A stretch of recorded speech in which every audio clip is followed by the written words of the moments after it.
Anh Lâm, anh Lâm, anh Lâm.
Anh làm gì vậy? Anh Lâm! Con với cái hễ ra là cãi, hễ ra là cãi.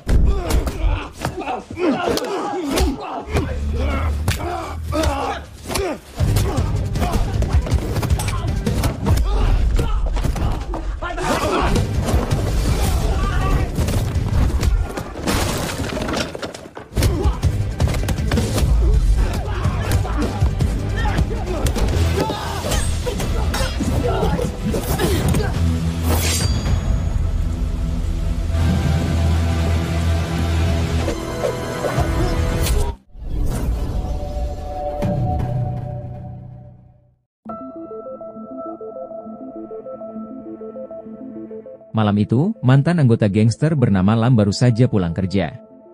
Dengan suara lembut ia memanggil nama Putri, istri dan ibunya sambil mencuci tangan di halaman rumah. Namun, tak ada satupun dari mereka yang membalas panggilannya. Tanpa rasa khawatir sedikitpun ia memasuki rumah. Namun betapa terkejutnya ia melihat pemandangan di depan matanya di mana seluruh keluarganya sudah tak bernyawa.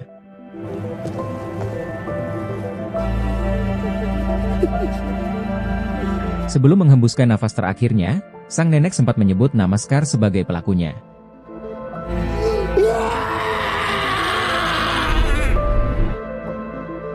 Tanpa menunda waktu lagi, Lam langsung mengambil senjata andalannya dan bergegas menuju kediaman Scar.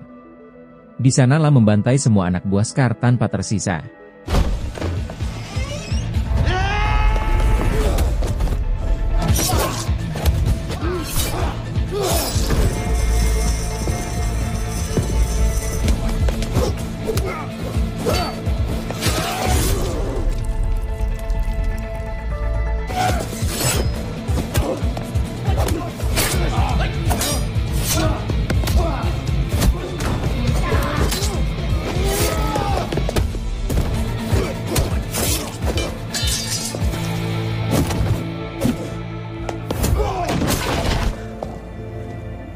Tao mừng vì đã sống tới lúc chứng.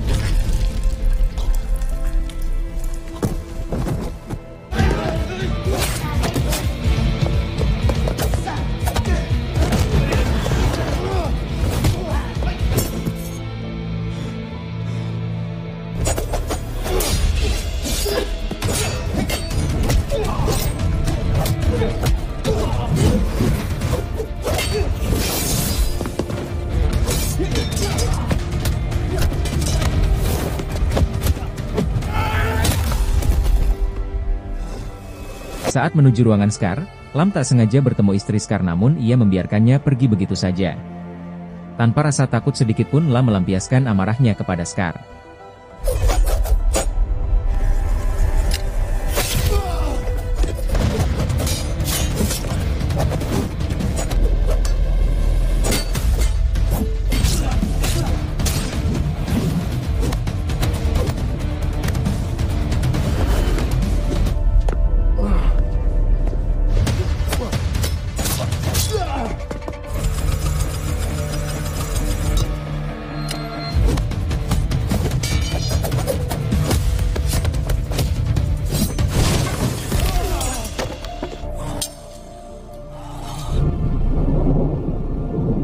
Sebelum tewas, ia mengatakan selama kau masih membunuh maka orang yang kau cintai akan mati.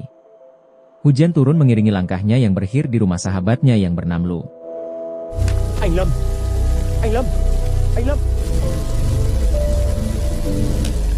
Lu mencoba membangunkannya, namun Lam yang teringat akan ucapan Scar langsung menepiskan tangan Lu dan beranjak pergi dari sana. Anh làm gì vậy? Anh Lâm!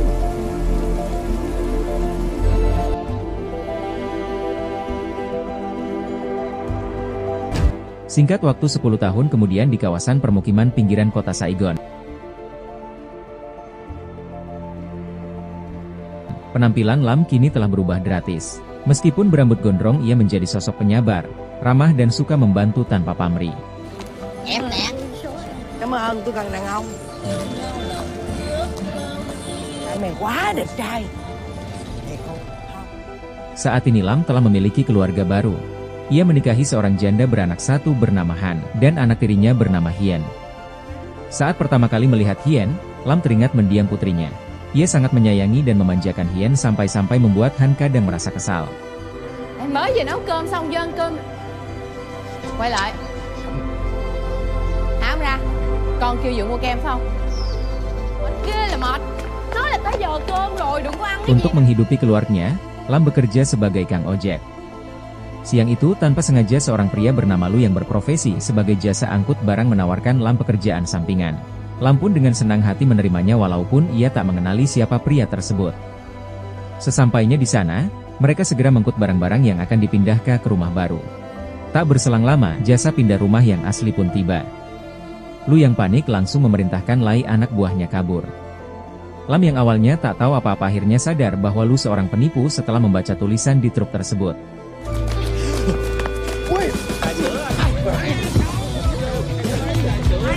Dengan bantuan Lam, Lu yang ditinggal anak buahnya berhasil selamat. Jelas saja kejadian itu membuat Lam kesal karena telah ditipu. Namun Lu tetap membayarnya sekaligus memberikan kartu namanya. Ia berharap suatu hari nanti Lam mau berkunjung ke tempat kerjanya atau jika Lam membutuhkan bantuannya, ia berjanji akan membantu Lam. Adegan berpindah ke Hien yang kini telah beranjak remaja. Sembari menatap gedung-gedung bertingkat, Hien berniat mencari kerja agar bisa segera pindah dari rumah ibunya karena ia mulai bosan dan malu tinggal di kawasan kumuh. Tak lama kemudian Lam pulang ke rumah. Karena istrinya Han belum pulang kerja, Lam melakukan aktivitas biasanya menyiram tanaman dan memasak. Nấu cơm cho vợ xong chưa ạ? Ketika Han sampai di rumah, tetangga mereka Bibi Nai yang juga Ibu Erte di sana datang membawakan ayam pedas. Pak Erte yang melihat istrinya pun ikut mampir. Bibi Mai segera menyeret Lam meminta tolong memperbaiki pintu rumahnya sembari menyinggung suaminya. Han hanya bisa berkata agar mengembalikan suaminya secepatnya untuk makan. Setelah kepergian Pak Erte, Han memanggil putrinya makan siang. Dạ. Namun Hien menolaknya karena ia akan melakukan tes wawancara siang ini. Mendengar itu Han sangat terkejut sebab Hien tak memberitahunya terlebih dahulu. Hien berkata bagaimana ia bisa membicarakan hal itu kalau ibu terlalu sibuk bekerja. Lam yang pulang dari rumah Bibi Mai menyaksikan pertengkaran istri dan putrinya. Han lantas bertanya dari siapa kau mendapatkan info lokernya, apa jenis pekerjaannya, dan di mana lokasinya? Dengan pedenya Hien menjawab, dari seorang pria bernama Tin yang ia kenal di coffee shop. Tin berjanji akan menjemput dan mengantarnya langsung ke kantor tersebut. Han pun lanjut bertanya di mana alamat tempat tinggal Tin. Mendengar pertanyaan ibunya yang terlalu banyak dan tak penting menurutnya, Hien malah protes ke ibunya dan semakin menjadi-jadi. Namun, semarah apapun Hien padanya, Han tetap tak peduli dan tak mengizinkan Hien pergi. Sebagai seorang ibu, Han tak mungkin membiarkan putrinya pergi bersama pria yang baru saja dikenalnya. Akan tetapi Hien membantah ibunya sembari berkata, aku udah bosan bergantung terus pada orang tua. Aku bosan hidup miskin, aku ingin bekerja, aku ingin mandiri bu. Melihat situasi mulai memanas, Lam pun angkat bicara. Ia berkata, sayang biarkan ia pergi, aku yang akan mengantarnya. Namun lagi-lagi Hien menolaknya, dengan terpaksa Lam mengizinkannya. Tapi dengan syarat, Hien harus memberi kabar dan jangan pulang malam. Mendengar keputusan suaminya, Han sangat marah. Akibat Lam terlalu memanjakan Hien sejak kecil, kini ia menjadi keras kepala karena selalu mendapat pembelaan dari ayah tirinya. Ích kỷ chỗ nào? Tao đang lo cho sự an toàn của mày đó. Đi. Ở ngoài kia thì người ta phát triển, ở đây thì mình bế tắc. Cái đó là an toàn của mẹ. Con với cái. Hễ ra là cãi, hễ ra là cãi.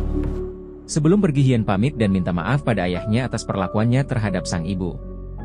Di luar, Tin datang menjemputnya. Di sini Tin sempat berkata, "Kau pasti mendapat masalah dengan ibumu yang galak dan dibantu oleh ayahmu yang lembut." Itu artinya, Hien telah menceritakan sosok orang tuanya pada pria yang harus saja ia kenal dan tak menyadari bahaya sedang mengincarnya di depan sana. Seorang kang jahit sempat menyaksikan Hien dibonceng oleh Ten. Menjelang sore Hien menghubungi ibunya. Ia berkata sampai saat ini ia masih berada di kantor menunggu panggilan wawancara tapi masih belum juga dipanggil. Han malah memarahinya dan berkata, "Kenapa kau tidak mengadu pada ayahmu, kan dia yang mengizinkanmu pergi." Lam segera menenangkan istrinya dan memberikan pengertian. Dengan kelembutan hati Lam, ia berhasil menghibur istrinya.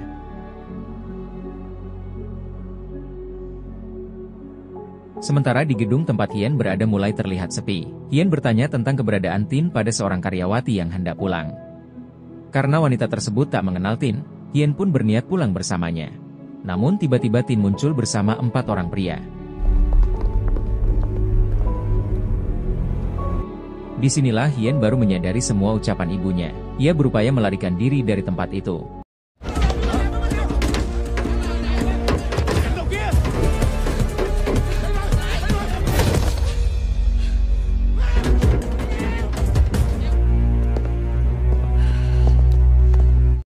Namun sayang, semua sudah terlambat. Adegan berpindah ke rumah Hien di mana Han membangunkan suaminya yang tertidur di ruang tamu menunggu Hien. Kekhawatiran mulai menyelimuti mereka berdua ketika ponsel putrinya sudah tidak aktif. Namun Lam tetap positive thinking. Lagian, jika mereka melapor ke kantor polisi malam ini juga, polisi tak akan menanggapi laporan tersebut sebelum 24 jam. Keesokan paginya, mereka berdua bergegas ke kantor polisi. Si petugas berkata akan menulis laporannya dan meminta mereka menunggu di rumah saja karena biasanya anak yang pergi sehari akan pulang dengan sendirinya. Mendengar ucapan tersebut, Han mengamuk dan memaksa mereka agar segera mencari putrinya. Cứ đầu là sao? Anh nói thì sao vậy? Hiểu được tâm lý của tôi. Bây giờ con tôi ở đâu tôi cũng không biết. Lợi, cô nó giùm đi. Melihat kondisi istrinya, Lam yang merasa bertanggung jawab telah mengizinkan Hien pergi, berniat mencarinya.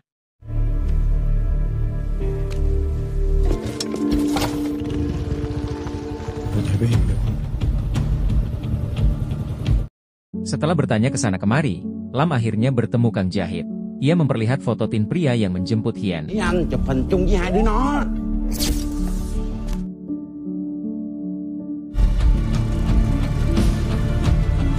Mengetahui hilangnya Hien, emak-emak yang berjualan di pangkalan ojek menyarankan Lam mencari informasi pada Lu pria yang sempat memanggil Lam bekerja. Bermodalkan kartu nama Lu, Lam segera menemuinya. Tanpa basa-basi Lam langsung menanyakan tentang pria bernama Tin yang membawa putrinya kemarin. Lu pun bertanya, "Apa yang akan kau lakukan jika bertemu dia?" "Aku hanya ingin bicara." Sontak wajah Lu langsung berubah. Karena pernah berhutang budi menyelamatkannya tempo hari, Lu bersedia membantunya. Ia memerintahkan Lai menyebarkan foto Tin kepada seluruh anak buahnya. Namun tiba-tiba, Lam merasa pusing dan mual. Ia seperti teringat akan masa lalunya dulu. Jadi ternyata, Lam sempat mengalami amnesia setelah pingsan di depan rumah sahabatnya setelah membantai pembunuh keluarganya. Bahkan sampai sekarang ingatannya belum pulih. Hanya wajah mendiang putrinya yang selalu muncul dalam mimpinya. Tak lama kemudian Lai memberikan alamat tempat Tin biasa nongkrong. Lên xe anh ơi. Ê, phòng VIP ông già không được vô. Ketika Lam ingin masuk ruang VIP tempat Tin berada, ia dihalangi beberapa orang, dan aksi baku hantam tak terelakkan lagi.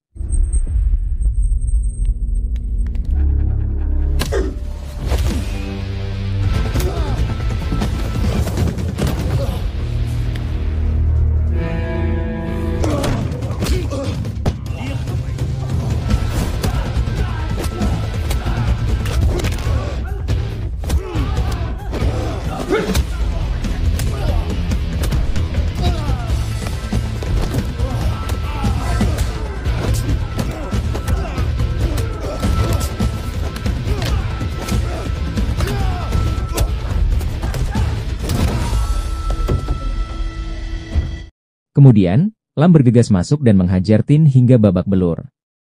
Tin terpaksa menyebut nama rekannya yang bernama Tan.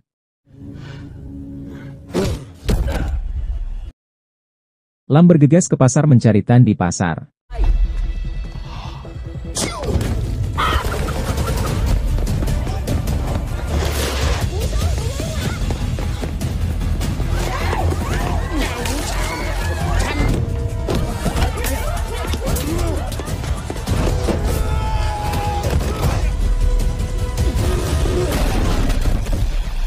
Lam gagal menangkap Tan karena petugas bernama Kuan keburu datang mengamankannya.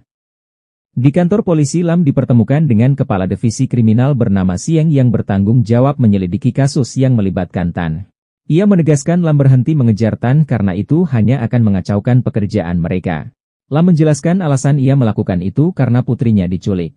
Namun, Sieng yang mengetahui identitas Lam sebagai mantan anggota gangster meminta Lam menyerahkan semua itu pada polisi.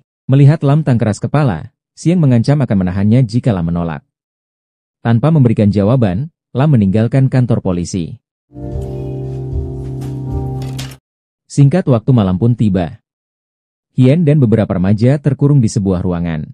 Hien bersembunyi saat para penjaga hendak membawa mereka.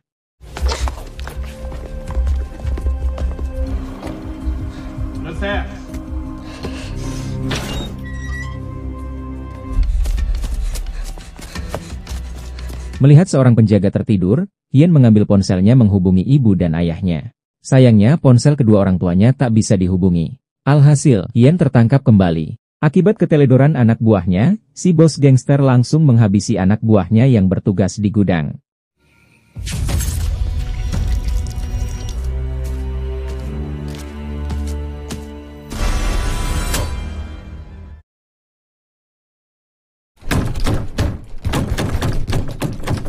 Adegan berpindah ke rumahan. Ketika Han membukanya, Tin bersama anak buahnya langsung menerobos masuk mencari keberadaan Lam. Mereka bahkan tak segan-segan menghajar Han sampai babak belur. Chuyện gì mà mày cũng dám làm hả?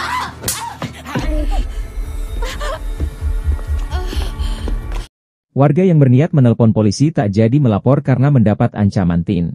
Nhà nào mà ý kiến của báo công an ấy thì liên hôn. Tak lama kemudian, Lam akhirnya pulang. Ia sangat terkejut melihat keadaan istrinya yang terbaring tak berdaya, dan aksi baku hantam pun kembali terjadi.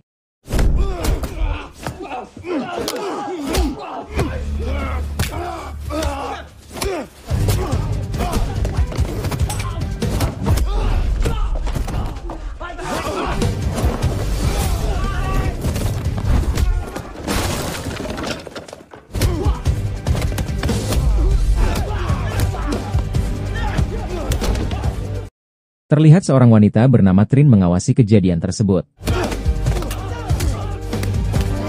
Pak RT yang sudah muak dengan ancaman Tin langsung berteriak polisi.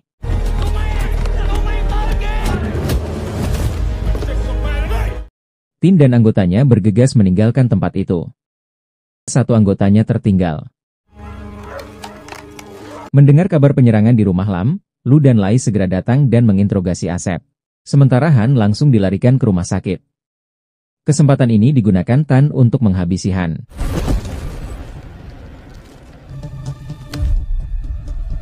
Kembali ke Lu. Lu memberitahu Lam tentang informasi yang ia dapatkan dari Asep.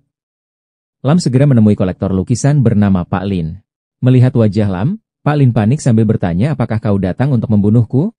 Ternyata mereka pernah menjadi musuh di masa lalu. Langsing to the point, Lam menanyakan identitas Tung. Pak Lin berkata bahwa Tung adalah bos sindikat perdagangan wanita yang berkedok sebagai pemilik galeri seni terbesar di Saigon. Adegan berpindah ke galeri seni di mana Tung sangat kecewa dengan kinerja Tin yang telah melibatkannya dengan Lam, seorang mantan gangster paling berbahaya. Karena kecerobohannya tersebut, Trin langsung menghabisinya saat itu juga.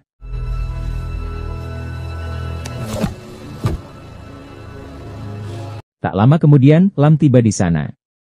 Namun sebelum masuk, ia menitipkan kartu nama Lu pada kang parkir dan memintanya menghubungi nomor tersebut jika ia tidak keluar dari gedung dalam waktu 1 jam. Dan aksi baku hantam kembali terjadi.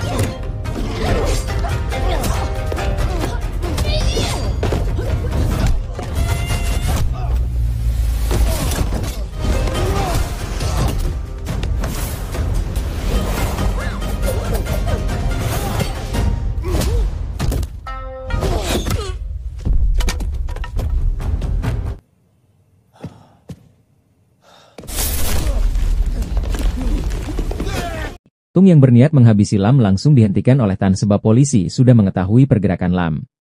Mengetahui itu, Tung marah besar pada Tan karena membiarkan Lam masuk ke galerinya yang akan membuat polisi dengan mudah menemukan bukti kejahatannya. Tan pun berjanji akan mengeksekusinya di tempat lain.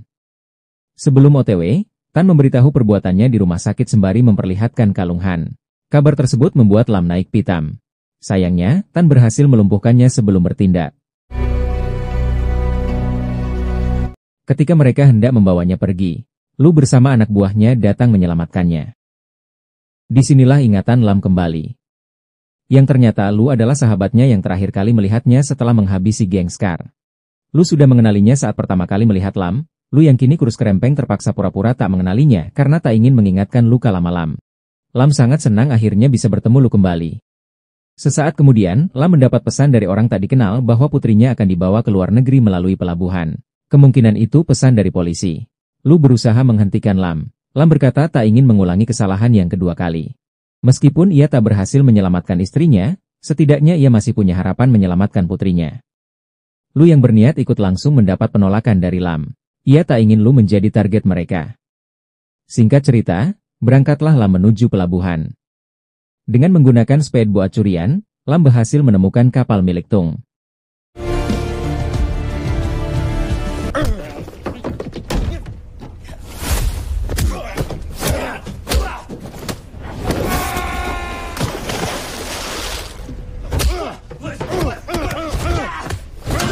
Mày không thoát được đâu.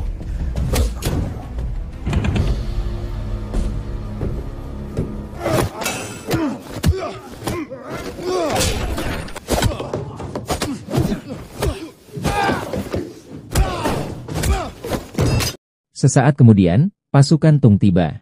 Meskipun Lam memiliki fisik dan kemampuan di atas level, melawan banyak orang bukanlah hal yang mudah.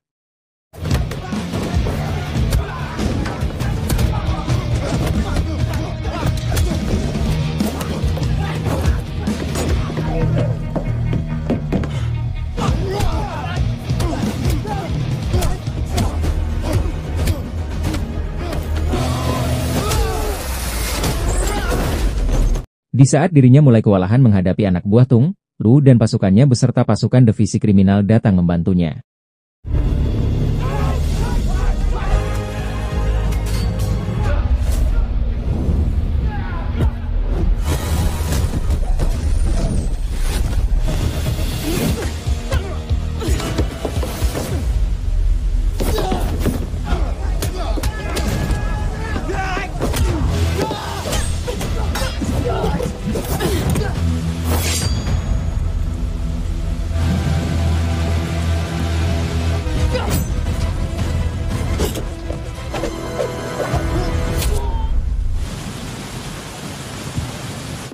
Lu segera mencari Hien di dalam kapal. Hiền!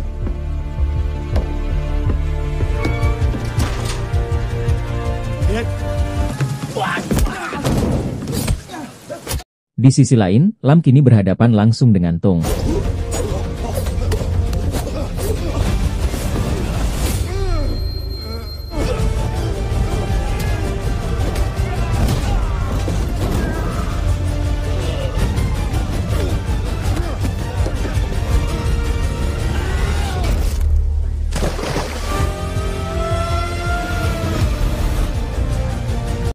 Karena kehabisan pasukan, Tung langsung menyandra Hien.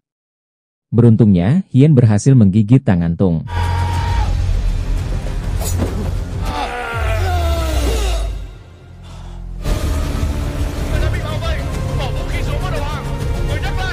Lam tak jadi membunuh Tung. Ia menyerahkannya pada polisi, dan Lu berhasil membebaskan para korban lainnya.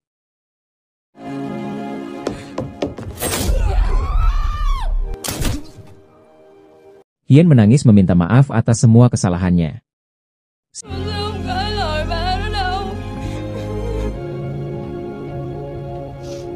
Kẻ tình nghi đã bị bắt trên con tàu này. Nhờ có anh mà chúng tôi đã kịp bắt được Tùng trước khi anh kịp thời trốn thoát. Nên anh vẫn còn một cuộc hẹn với chúng tôi. Mẹ luôn nói con. Về sớm nha ba. Singkat cerita beberapa hari kemudian, polisi datang menjemput Lam. Lu bersama para warga mengantar kepergian Lam. Meskipun ia sudah membantu pihak kepolisian menangkap Tung, Lam ingin menebus dosa lamanya di dalam penjara dan menitipkan Hien pada Lu. Dan, tamat.